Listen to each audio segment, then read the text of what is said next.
Greetings, friends. Operational situation at the front and news by the end of the 19th of March. We are talking initially, of course, about the front, and then about the most important news, including the news concerning the introduction of the French contingent, the Legion, on the territory of Ukraine. We will analyze all these statements. We will start with the Belgorod region. We have some small changes. A gray zone has been added, the area of the settlement of Kazinka. It means that the main fighting is now continuing in this area. As for Spotter Yushin, I would say that there are more positional combat operations observed here. Well, here's what about Kazinka. So, the first shots of the fighters who are in the village were published. They managed to knock out a Russian tank. And at the same time, there were shots from the Russian side where a drone attacked one of the positions of the RUD and the Legion in Beer. So again, along the street of the world in the basket itself, so we added a gray zone. Well, the tank was also hit along this street, which suggests that, at least today, based on the information that we have, it is in the gray zone, and we continue fighting in this area.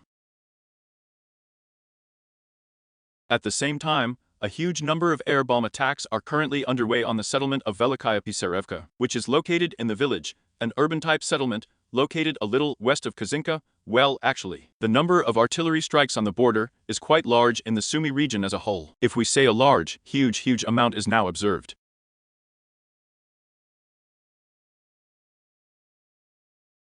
Therefore, the fighting continues. According to the changes, only the gray zone has been added so far.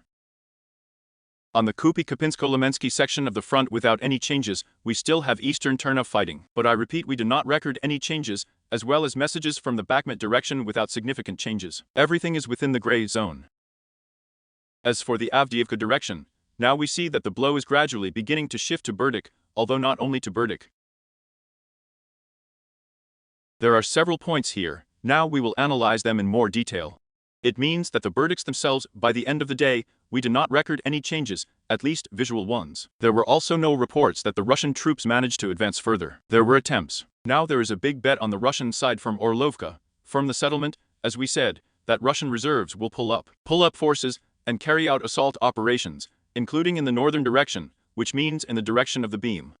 And today, after lunch, there are reports that, yes, they are carrying out such assault actions, although I did not voice it, but I myself assumed that they would need a few days, so to speak, a respite, yes, to start pushing in the north direction.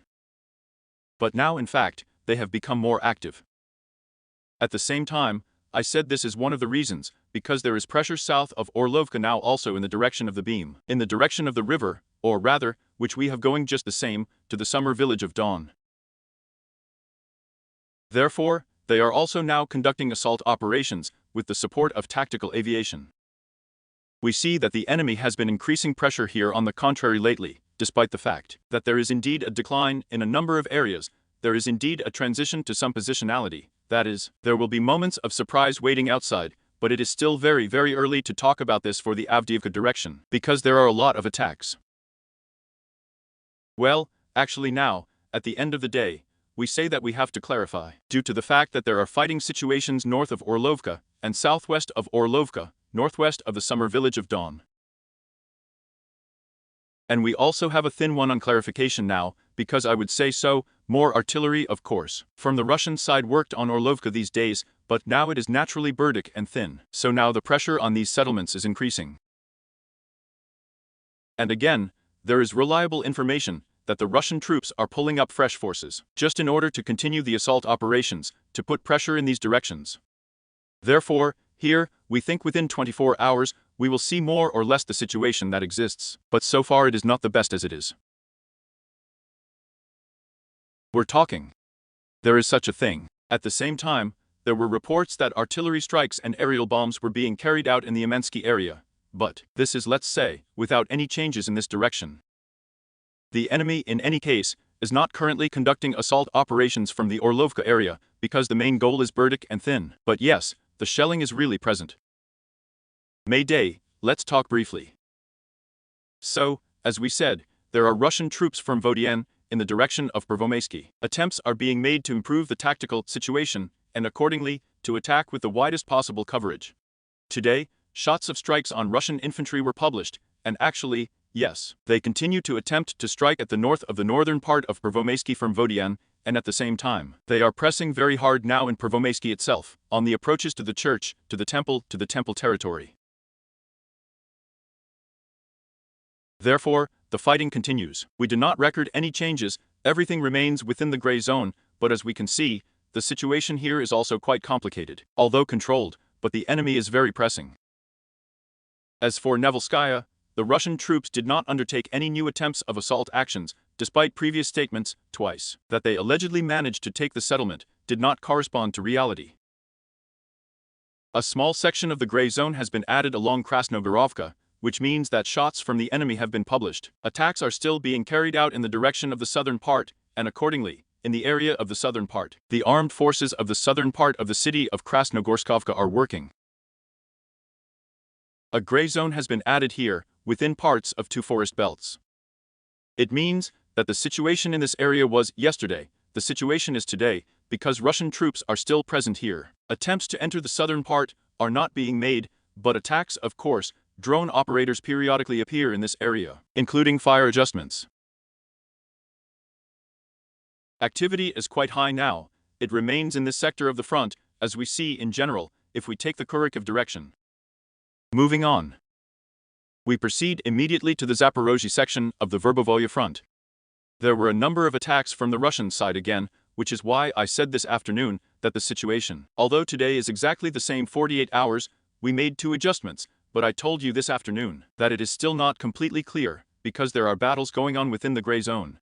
And today, just the same footage was published. Again, Russian troops carried out assault operations along one of the forest belts. Actually, whether they retreated to their original positions, there was a small retreat, or they were able to catch on somewhere again. It all remains to be clarified, because this is all fresh information and the battles are going on. This is what the enemy's resources publish, in fact, where they are attacking now. Therefore, the situation remains for further clarification. But here too, Russian troops are not abandoning attempts to advance further. At the same time, the vector of their attacks is not only, let's say, along this forest belt. There are further attempts to improve along 2 forest belts north of these positions. Therefore, the fighting continues. Minor gray area refinements have been added. And on to the markets. The left bank of the Dnieper was one of the attempts of Russian troops to carry out assault operations. We have already talked about this with you for a long time, that they would try to cut the markets in 2, and even carry out more serious assault actions then. But we said this 3 months ago, 4 months ago, before the new year. Actually, they did not manage to implement this plan then. And to date, footage has also been published. Again, they have already tried to advance with an assault group just the same. In the center of the gray zone, that is, to implement an attempt to cut the AFU forces into 2. But it all ended with the fact that part of the 300th and the remaining retreated to their original positions.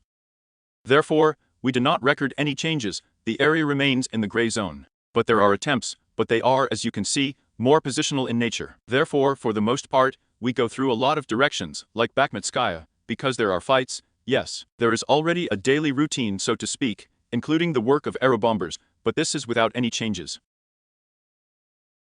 And we will already talk as much as possible about the changes. We just asked to comment on what we have in this area. In fact, without significant changes. This is the situation we have by the end of the day on the front.